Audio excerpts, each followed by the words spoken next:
You can run, but you can't hide. Okay, so anyway, time to get serious. It's storming in the middle of August.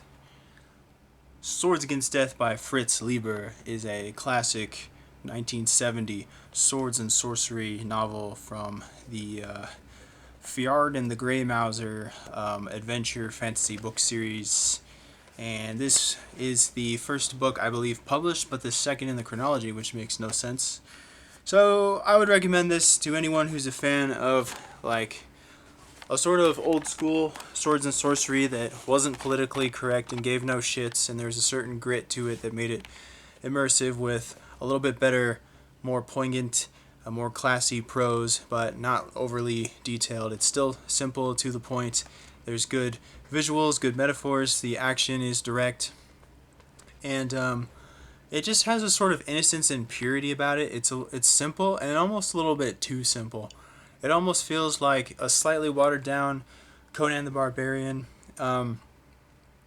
except the morality of the characters is maybe slightly better than Conan, but still there's some gray areas. They're kind of almost anti-heroes but more heroic, and both very greedy.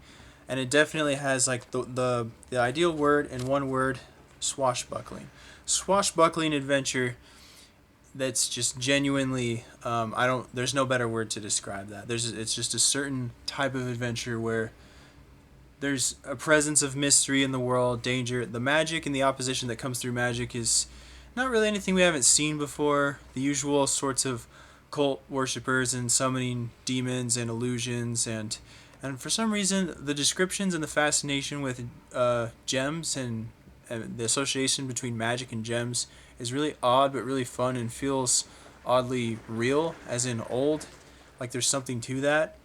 My favorite story was the one at the end, the Bazaar of the Bazaar. That's the one that I remember most clearest. The others were just kind of fun filler stories, to be honest. It's like, I wouldn't call this absolutely essential fantasy reading, but it's a good way to pass the time, and it's something that you can rely on that's always going to be fun if you like this sort of thing. If you like good action, swords and sorcery, that sort of thing. But anyway, the Bazaar of the Bazaar is going to stick with me because it was just the best, the most well written. It had the coolest magic. It had probably the best fight scene, and it had a moral and a metaphor that is very applicable to today's world, just filled with materialism and stuff that, shall we say, without any spoilers, all that glitters is not gold, to quote a great poet. So the personalities of the main characters are and the sense of dry humor is probably one of the most unique highlights, especially mixed with just a gruff overall, like, I guess you could call it graveyard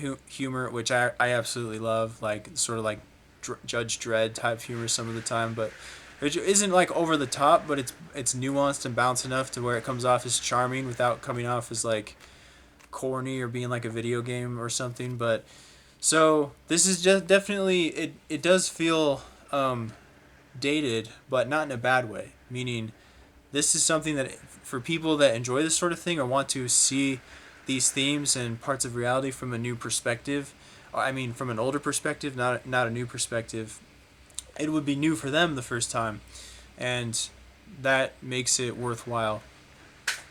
Some modern readers might be frustrated by the pace of the narration, the prose, that sort of thing, but it still holds up pretty well. Like, it's not totally boring. It's not the most exciting thing I've ever read. So a rating, for being true to its genre and being fun and being solid and having good characters, I have to give it at least an 8, but I think I want to give it an 8.2 just because there's something about it that'll stay with me, that is not any one thing but just comes from the overall package, I guess. And I guess the bottom line is just the weird relationship between the two main characters is they're like traveling companions, and there's something really really memorable and inspiring and enduring about that. So if you like adventure or you like swords and sorcery, if you like classic swords and sorcery, this is definitely one of the better books I've read. I definitely recommend it. I give it an 8.2 out of 10.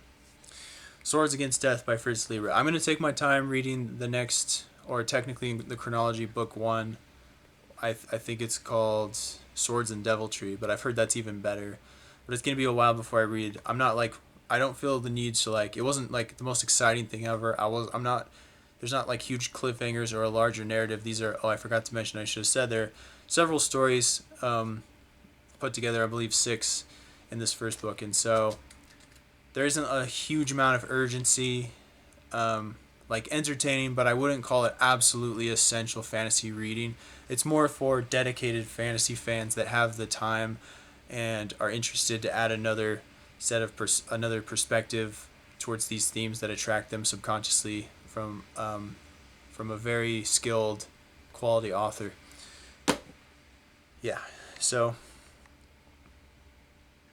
fun, good, memorable, not totally essential, and not the most exciting thing I've ever read, but there's definitely a certain classiness that you won't find from modern fantasy that's found in the between the 1920s and the 1970s.